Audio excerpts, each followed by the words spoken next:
الحمد لله والصلاة والسلام على رسول الله وعلى آله وصحبه ومن والاه أما بعد قال الله تبارك وتعالى في كلامه الحكيم أعوذ بالله السميع العليم من الشيطان الرجيم بسم الله الرحمن الرحيم إنما يعمر مساجد الله من آمن بالله واليوم الآخر صدق الله مولانا العظيم وقال النبي صلى الله عليه وسلم من بنى لله مسجدا بنى الله له بيتا في الجنة صدق رسوله النبي الكريم ونحن على ذلك من الشاهدين والشاكرين والحمد لله رب العالمين. اللہ ماشاءاللہ مبارکباد کے مستحق ہیں اس مسجد کے متولیان جنہوں نے اپنے جو قدیمی اور پرانے انسان کے فیصلے ہوتے ہیں، بڑے پرانے فیصلے ہوتے ہیں کہ مسجد بنائیں گے، مدرسہ بنائیں گے، وہ موقع کی تلاش میں ہوتے ہیں اور موقع کے انتظار میں ہوتے ہیں، فرصت کو دیکھ رہے ہوتے ہیں. جب وقت آتا ہے تو وہ اپنے دیرینہ اور قدیم فیصلوں کو، اپنی آراء کو عملی جامہ پہنانے کی کوشش کرتے ہیں. وہ مخلص ہوتے ہیں تبھی تو وہ اپنے عمل میں کامیاب ہو جاتے ہیں. اور الحمدللہ اس مسجد کے جو متولیان ہیں، کوششیں کرنے والے ہیں، کاوشیں کرنے والے ہیں، جنہوں نے جد و جہد کی ہے اور بڑی تگ و دو کی ہے اس مسجد کی تعمیر میں، ان کے بھی دیرینہ فیصلے تھے. ان فیصلوں کو عملی جامہ پہنانے کا چونکہ وقت آ گیا تھا اور انہوں نے اپنے فیصلوں کو عملی جامہ پہنانے میں کامیاب ہو گئے اور وہ مبارکباد کے مستحق ہیں. اور ساتھ ہی ساتھ وہ افراد جو ان کے شانہ بشانہ کھڑے رہے اس مسجد کی تعمیر میں، انہوں نے اپنا حصہ ڈالا، جو ان سے ہو سکا اپنی صلاحیت، اپنی طاقت کے بقدر انہوں نے حصہ ڈالا ہے، وہ بھی مبارکباد کے مستحق ہیں. اور ساتھ ہی ساتھ وہ لوگ جو حصہ تو نہیں ڈال سکتے تھے مگر جب بھی وہ دیکھتے تھے کہ ماشاءاللہ اللہ سبحانہ و تعالیٰ کا گھر تعمیر ہو رہا ہے اور اپنی تکمیل کے مراحل کو طے کرنے کی طرف رواں دواں ہے، وہ دیکھ کے اپنے دل کے اندر ٹھنڈک محسوس کرتے رہتے تھے. وہ لوگ بھی مبارکباد کے مستحق ہیں. کیوں؟ اس لیے کہ وہ انتظار میں تھے کہ جلد از جلد مسجد تعمیر ہو اور ہم اس مسجد کے اندر سر بسجود ہوں اور اپنے رب کے سامنے اپنی جبین نیاز کو ٹیکیں، جو جبین نیاز صرف اور صرف اللہ خالق عز و جل کے سامنے سجدہ ریز ہونے کے لیے خالق عز و جل نے اپنے ہاتھ سے بنائی ہے. جس طرح وہ مبارکباد کے مستحق ہیں اس مسجد کے متولیان اور اس مسجد کی تعمیر میں حصہ ڈالنے والے اور ساتھ ہی ساتھ اپنے دل کے اندر خوش ہونے والے اور اپنی دلچسپیاں اس مسجد کی تعمیر کی کامیابی میں لگانے والے، جس طرح وہ مبارکباد کے مستحق ہیں، میری دعا ہے کہ خالق عز و جل ان سب کو اپنی جنتوں کے اندر اعلیٰ مقام عطا فرمائے. اور نبی رحمت صلی اللہ علیہ وسلم نے جس طرح فرمایا ہے کہ من بنا للہ مسجدا بنا اللہ لہ بیتا فی الجنہ، جس نے بنائی، یہ تو گارنٹی ہے. اب ان کے لیے ہم دعا کرتے ہیں کہ یا اللہ جو شانہ بشانہ رہے، جو دل کے اندر ٹھنڈک محسوس کرتے رہے، جنہوں نے اپنی زبان کو چلایا اور جن کی دلچسپیاں اس مسجد کی تعمیر میں ہیں، ہماری دعا ہے، ان کے لیے گارنٹی ہے، ان کے لیے ہماری دعا ہے، ان کو بھی جنت کے اندر محلات دے دینا. ذی وقار سامعین، جس طرح قاری ثناء اللہ صاحب فرما رہے تھے کہ مسجد بنانا آج کے دور میں کوئی مشکل کام نہیں رہا. اگر کوئی شخص خود طاقت نہیں رکھتا تو دیگر مسلمان طاقت رکھتے ہیں. ایک مسلمان پھر سیالکوٹ کی سرزمین ہے، سیالکوٹ کی سرزمین ایسی زرخیز ہے اور اخلاق والی ہے، انتہائی اچھی ہے، اور دھیمے لوگ یہاں پہ رہتے ہیں، بہتر لوگ یہاں پہ رہتے ہیں، یہاں مسجد بنانا تو مشکل ہے ہی نہیں۔ تو زیوگر مسجد بنانا مشکل کام نہیں ہے۔ پچھلے دنوں میں ایک جگہ پہ گیا تو وہ قاری صاحب اپنی مسجد کے ساتھ ایک مکان بنا رہے تھے، تو کہتے ہیں کہ میں نے کسی کے سامنے تذکرہ کیا کہ مسجد کے ساتھ امام کے لیے مکان بنانا چاہتے ہیں، تو آپ کیا تعاون کریں گے؟ انہوں نے کہا 8 لاکھ میری طرف سے ہو گیا۔ تو مسجد بنانا مشکل کام نہیں ہے، مسجد بنانا پیسہ لگانا بڑا آسان ہے، مگر اس مسجد کو وقت دینا، اس مسجد کو اخلاق دینا، اس مسجد کو پیار دینا، یہ جو مسجدیں ہیں، نبی رحمت صلی اللہ علیہ وسلم کا فرمان ہے کہ احب البلاد الی اللہ مساجدها وابغض البلاد الی اللہ اسواقها۔ اور یہ تو خالق عز و جل کو یہ جو عمارتیں ہیں، یہ جو مساجد ہیں، یہ جو بنائیں ہیں، یہ جو مبانی ہیں، یہ خالق عز و جل کو بے حد پسند ہیں۔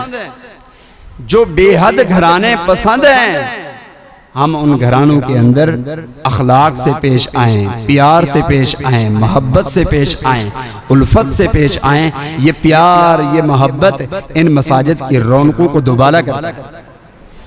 جس طرح یہ مساجد معصوم ہیں، اسی طرح اپنی زبانوں کو بھی ہم معصوم بنائیں، تبھی یہ مساجد کامیاب اور کامران ہو سکتی ہیں۔ جس طرح اس اوپننگ کے پروگرام اور افتتاحی پروگرام کو کامیاب کرنے کے لیے آپ لوگوں نے تگ و دو کی، کوشش کی، کاوش کی، اپنی زبان کو چلایا، اپنا اخلاق پیش کیا، اپنا کردار پیش کیا، پیسہ لگایا، اشتہار بنوائے، زیوکار سامین اسی طرح اسے مسلسل چلانے کے لیے اور کامیاب کرنے کے لیے اپنا اخلاق پیش کریں۔ کسی کو آپ یہ نہ بتائیں کہ ہم طاقتور ہیں، کسی کو آپ یہ نہ بتائیں کوئی ہم میں سے طاقتور نہیں ہے، کوئی ہم میں سے قوت والا نہیں ہے، قوت والی ذات صرف اور صرف میرے رب کی ہے، اس کے علاوہ اور دنیا کے اندر کوئی قوت والا ہے ہی نہیں۔ اگر ہم لوگ قوت والے ہیں تو ہمیں چاہیے کہ ہم ساری قوتوں اور صلاحیتوں اور افکار کو، اپنی قوتوں کو، طاقتوں کو اللہ سبحانہ تعالیٰ کی اس مسجد کی تعمیر کے لیے اور اس مسجد کی آبادی کے لیے صرف کر دیں اور وقف کر دیں۔ کوئی شخص طاقت والا نہیں ہے، کوئی شخص بھی۔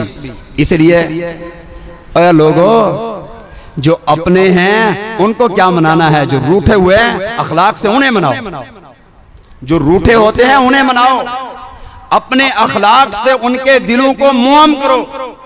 نبی رحمت صلی اللہ علیہ وسلم کو اللہ تعالیٰ نے مخاطب کر کے فرمایا کہ ادفع باللتی ہی احسن فاذا، عظیم آیت ہے اخلاق کے بارے میں، میں نے خدا کی قسم اس طرح کی عظیم نہ کوئی آیت دیکھی ہے اخلاق کے بارے میں، اور نہ ہی میں نے اس طرح کی عظیم کوئی نبی رحمت صلی اللہ علیہ وسلم کی حدیث دیکھی ہے۔ اس سے بڑھ کے مؤثر، اس سے بڑھ کے جو ہے وہ عظیم، یعنی اگر ہم کہیں کہ اور دیگر آیات عظیم نہیں ہیں، یہ جو تفاضل ہے عظمت کے اندر، یہ تفاضل حدیث سے ثابت ہے۔ نبی رحمت صلی اللہ علیہ وسلم پوچھا کرتے تھے کہ اعظم آیت کون ہے؟ اس کا مطلب ہے کہ یہ تفاضل ہے اعظم اور عظیم کا، یہ تفاضل موجود، سارا قرآن عظیم ہے، مگر بعض آیات جو ہیں وہ نبی رحمت صلی اللہ علیہ وسلم کی زبانی اعظم ہیں، اور بعض آیات کو انسان خود جب پڑھتا ہے تو اس کی زبان کہہ اٹھتی ہے، اس کا دل کہہ اٹھتا ہے کہ یہ بھی عظمت والی ہے۔ تو زیوکار سامعین، اللہ تعالیٰ کیا فرماتے ہیں؟ ادفع باللتی ہی احسن فاذا الذی بینک وبینہ عداوۃ کانہ ولی حمیم۔ اور جو اپنا ہے اس کے ساتھ اخلاق سے پیش آؤ گے، یہ بھی عظیم ہے، مگر صلاحیت تو تب ہے، طاقت تو تب ہے، حکمت تو تب ہے، عقل مندی تو تب ہے، دانش مندی تو تب ہے۔ زیوکار آپ روٹھے ہوئے، آپ جس کو دشمن تصور کرتے ہیں اسے آپ نہ کریں، وہ آپ کو کرتا ہے۔ آپ ایسا اخلاق بدلے میں پیش کریں کہ وہ آپ کو دشمن سمجھتا ہے تو وہ دشمن نہیں، پکا گہرا دوست سمجھنے لگے۔ یہ ہے اصل ادفع باللتی ہی احسن فاذا الذی بینک وبینہ عداوۃ۔ آپ اپنے مد مقابل کو ایسا جواب دیں، اگر آپ اور اس کے درمیان دشمنی بھی ہے، آپ ایسا جواب دیں، ایسا والہانہ جواب دیں، ایسا خوبصورت جواب دیں کہ وہ آپ کو اپنا گہرا دوست سمجھنے پر مجبور ہو جائے۔ زیوکار یہ کس کو خطاب ہے؟ نبی رحمت صلی اللہ علیہ وسلم کو خطاب ہے۔ کسی شخص نے دنیا جہان کے اندر، فانی جہان ہے، کسی نے نہیں رہنا، سب نے بسیدہ ہڈیاں ہو جانا ہے، اور ہم میں سے سب کا جسم کسی کے لیے گارنٹی نہیں ہے سوائے رسولوں کے، نبی رحمت صلی اللہ علیہ وسلم کے، کہ ان کا جسم بوسیدہ نہیں ہونا، ان کے جسم کو مٹی نے ٹچ بھی نہیں کرنا۔ ان کا جسم جس طرح 1400 سال 1450 سال قبل تر و تازہ تھا، جس طرح خوبصورت تھا، جس طرح مہکتا ہوا تھا، جس طرح بہترین تھا، اسی طرح آج بھی ہمارا ایمان ہے، ہمارا حسن ظن بھی نہیں ہے، ہمارا ایمان ہے، ایمان ہے کہ ان کا جسم اسی طرح موجود ہے۔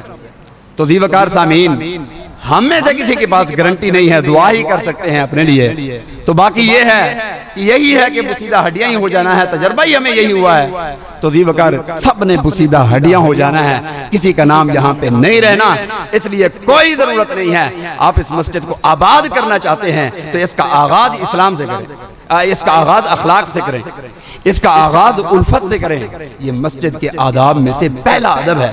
اپنی سوچ بنا لیں، من تواضع للہ رفع اللہ درجتاً، جو شخص اللہ کے لیے کہ یا اللہ میں نے اپنا روب، میں نے اپنی طاقت، میں نے اپنی قوت، میں نے اپنی زبان کو تیرے سامنے تیری خاطر لوگوں کے لیے سرنگوں کر دیا، اپنی زبانوں کو بٹھا دیا یا اللہ صرف اور صرف اس لیے تاکہ یہ مساجد تیرے گھر آباد ہو جائیں۔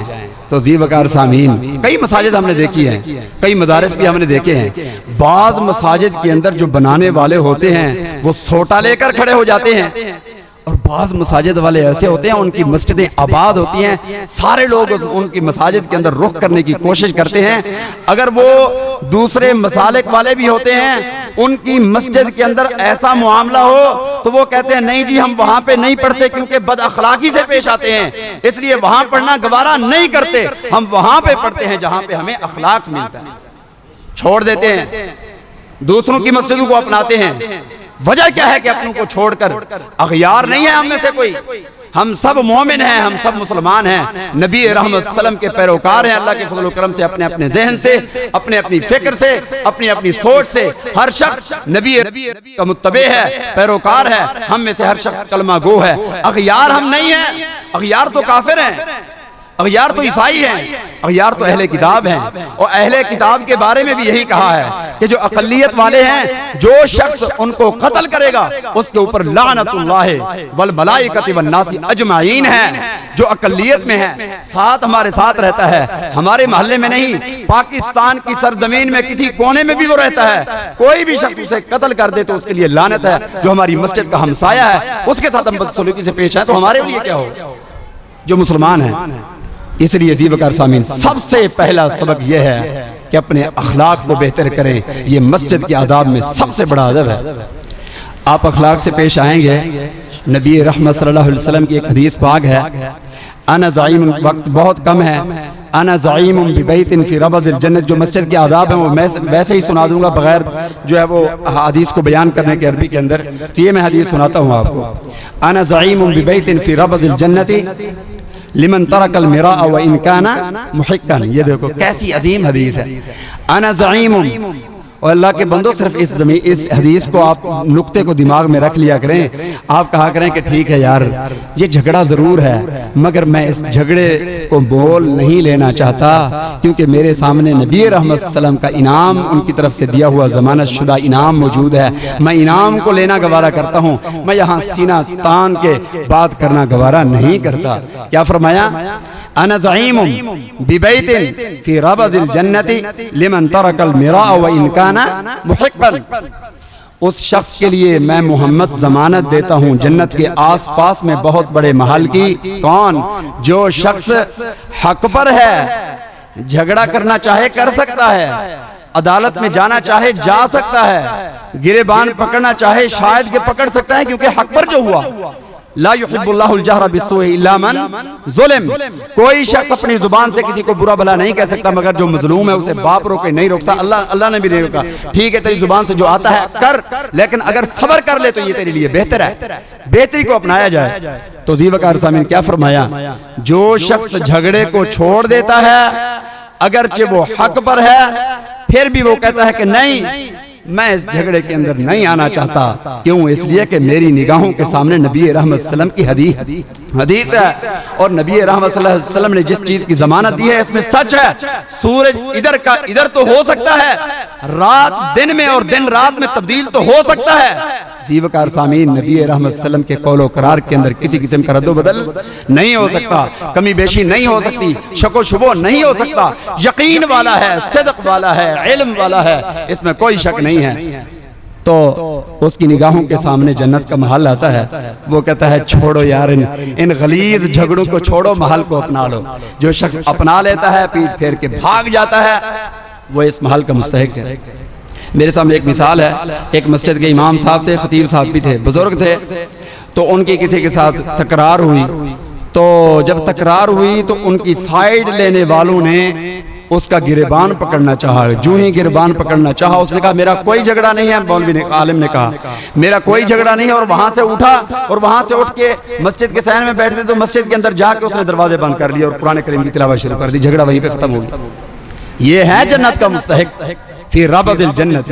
دوسری چیز فرمایا انا زعیم ببیت فی وسط الجنت لمن ترک الکذب وان کان مازحا، میں اس شخص کے لیے جنت کے درمیان میں محل کی ضمانت دیتا ہوں جو شخص جھوٹ کو چھوڑ دیتا ہے۔ ہم مذاق میں بھی جھوٹ بولنا چاہتا ہو مگر چھوڑ دیتا ہے کہ نہیں، مذاق میں بھی نہیں بولنا، اپنا اخلاق بہتر کر۔ یہ کوئی نماز نہیں ہے، یہ صدقہ و خیرات نہیں ہے، یہ مسجد بنانا نہیں ہے، یہ اخلاق کی باتیں ہیں۔ یہی اخلاق تو ہے جو تمہاری اتنی بڑی نیکی کو محفوظ کر دے گا۔ اگر ہم لوگ اتنی بڑی نیکی کریں، اخلاق نہ پیش کریں، اس کو محفوظ ہی نہ کر سکے، تو پھر خالق عز و جل نے یہی کہنا ہے کسی کو تو نے برا بلا کہا، کسی کا تو نے گربان پکڑا، کسی کا تو نے مال کھایا، کسی کو تو نے گالی نکالی، اب میرے پاس کیا لینے آ گیا؟ کیا نبی رحمت کہتا ہے کہ یا اللہ من بنا للہ مسجدا بن اللہ لہ بیتا، یہ کہاں جائے گی؟ تو خالق عز و جل فرمائیں گے کہ وہ جو نبی نے فرمایا کہ جو شخص نیکی کرتا ہے پھر لوگوں کو تنگ کرتا ہے، وہ کہاں جائے گا؟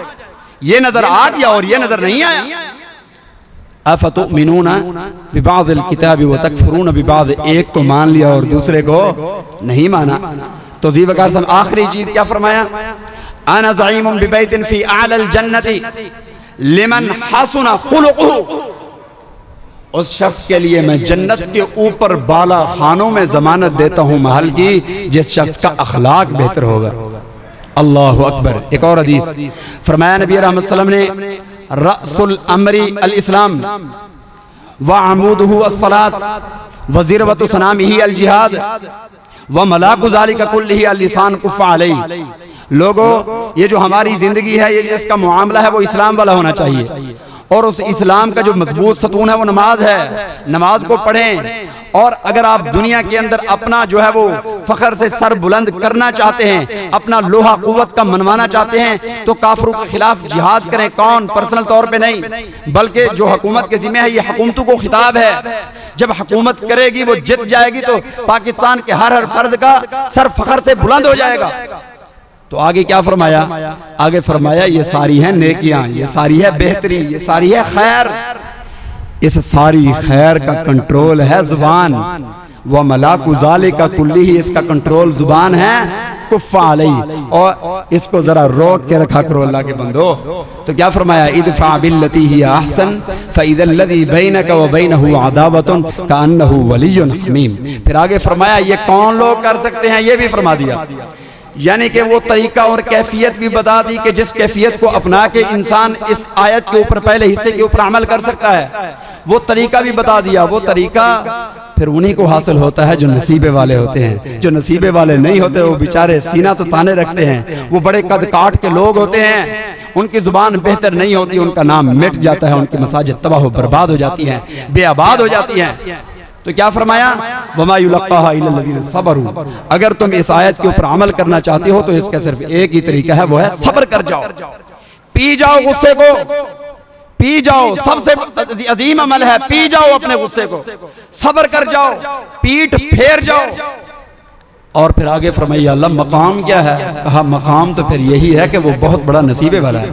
زیوکار سامین مساجد کا احترام کریں، ومن یعظم شعائر اللہ فإنها من تقوی القلوب، مساجد کا احترام کریں، صفائی ستھرائی کریں۔ جو شخص مسجد سے تنکا اٹھاتا ہے خود مٹ جائیں، اللہ کے گھر کی صفائی کے لیے مٹ جائیں۔ جو شخص تنکا بھی اٹھاتا ہے اس کے لیے یہ ہے کہ وہ ایماندار ہے، اس کے دل کے اندر نفاق نہیں، کیونکہ اللہ کی رضا کے لیے وہ جھکا ہے۔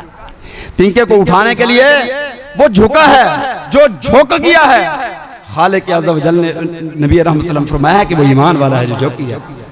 اللہ اکبر۔ تو زیوکار سامین، مسجدوں کے اندر یہ جو اعلانات ہوتے ہیں، بکری گم ہو گئی ہے، فلان چیز گم ہو گئی ہے، ہاں انسان کے لیے یہ ہے کہ انسان اگر فوت ہو گیا ہے تو اس کے اعلان کی اجازت ہے۔ نجاشی کی خبر نبی رحمت صلی اللہ علیہ وسلم اور دیگر اصحاب محمد اپنے اصحاب کی خبر وفات کی نبی رحمت صلی اللہ علیہ وسلم نے مسجد کے اندر دی تھی۔ جنازہ بھی مسجد کے اندر ہو سکتا ہے، لیکن مسجد میں خرید و فروخت نہیں ہو سکتی، مسجد میں لین دین نہیں ہو سکتا، مسجد میں پراپرٹی ڈیلنگ کی باتیں نہیں ہو سکتی، مسجد کے اندر خریداری کی باتیں نہیں ہو سکتی، مسجد کے اندر چیزوں کی قیمت کے طے ہونے کی باتیں نہیں ہو سکتی، مسجد کے اندر سیاست کی باتیں نہیں ہو سکتی، مسجد کے اندر خرافات کی باتیں نہیں ہو سکتی، مسجد کے اندر جھوٹ نہیں چل سکتا۔ اس میں چلے گا تو سچائی چلے گی، ذکر چلے گا اور اللہ کی بڑائی چلے گی، تسبیح چلے گی، تقدیس چلے گی، اس کے علاوہ کوئی اور چیز نہیں چلے گی۔ اس لیے مسجد کے اندر بیٹھیں تو صف کے اندر ترتیب سے بیٹھیں۔ یہ کیا ٹولی بنا کے بیٹھ جاتے ہیں؟ یہ غلط ہے، یہ غلط ہے۔ کیا فرمایا؟ یہ آباد کرنا نہیں ہے۔ جو شخص وضو کر کے گھر سے آتا ہے اور جو قدم چل کے آتا ہے اس پہ نے کیا ہے، پھر جب وہ بیٹھا رہتا ہے وہ نماز میں ہے، حتیٰ کہ جب گھر میں لوٹ جاتا ہے تو تب خالق عز و جل شاید کہ اس کا جو اجر ہے وہ منقطع کر دیتے ہیں کہ وہ اب نماز سے نکل گیا ہے۔ اس لیے زیوکار سامین، مسجدوں کا آداب ایک مثال قائم کر دیں۔ بھئی صفوں میں بیٹھے، صفے کس لیے؟ اللہ اکبر، لا الہ الا اللہ وحدہ لا شریک لہ، لہ الملک ولہ الحمد یحیی و یمیت وہو حی لا یموت بیدہ الخیر وہو علی کل شیء قدیر۔ یہ ساری ترکاریاں ہیں، اس لیے زیوکار سامین ان ترکاریوں کو کھانے کے لیے دنیا کے اندر آیا کرو۔ یہ غیبت اور یہ اپنے مردہ بھائیوں کا گوشت، حرام گوشت کھانے کے لیے یہاں مساجد کے اندر نہ آیا کرو، بلکہ ترکاریاں کھانے کے لیے، اپنے دلوں کو تر و تازہ کرنے کے لیے آیا کرو، اپنی ہبڑاس نکالنے کے لیے نہیں۔ اور پھر اپنے دل کے اندر وہ جو بجھی آگ ہوتی ہے اس آگ کو مزید سلگانے کے لیے نہیں، اور جو بند بجھے جھگڑے ہوتے ہیں ان جھگڑوں کو مزید ہوا دینے کے لیے نہیں، اپنے جھگڑوں کو ختم کرنے کے لیے اس مسجد کے اندر آئیں، اخلاق سے پیش آئیں، صفائی ستھرائی کریں۔ اور اس مسجد کے اندر آپ سب سے اول کام یہ ہے کہ کل ہی سے جتنے بھی محلے کے ساتھ والے بچے ہیں ان کی کلاس سٹارٹ کر دیں، اور پھر مسجد سے کسی کو نہ روکیں۔ ومن اظلم من منع مساجد اللہ، دلائل بہت ہیں، حدیثیں بڑی ہیں، باتیں بڑی ہیں، لیکن وقت میرے خیال مختصر ہے تو میں آخری بات یہی کہہ دیتا ہوں، ومن اظلم ممن منع مساجد اللہ ان یذکر فیہا اسمہ، اور جس اللہ کی رضا کے لیے اور اس کی عبادت کے لیے مسجد تو نے بنائی ہے، جو کوئی آتا ہے اسے تو روکتا ہے، اس لیے نہ روکیں۔ اگر کوئی شخص آتا ہے پانی بھرنے کے لیے، اچھے انداز میں کہیں کہ بیٹا، چاچا جی، انکل جی، آپ آئیں نماز بھی پڑھا کریں ہمارے اندر۔ کوئی ایسی یہ نہ کہے کہ تم نماز نہیں پڑھتے ہو اور پانی لینے آ جاتے ہو، نماز نہیں پڑھتے ہو، باتھ روم استعمال کرنے آ جاتے ہو، خدا کا خوف کرو یار، تمہیں شرم نہیں آتی۔ یہ انداز ہے، یہ کوئی انداز نہیں ہے۔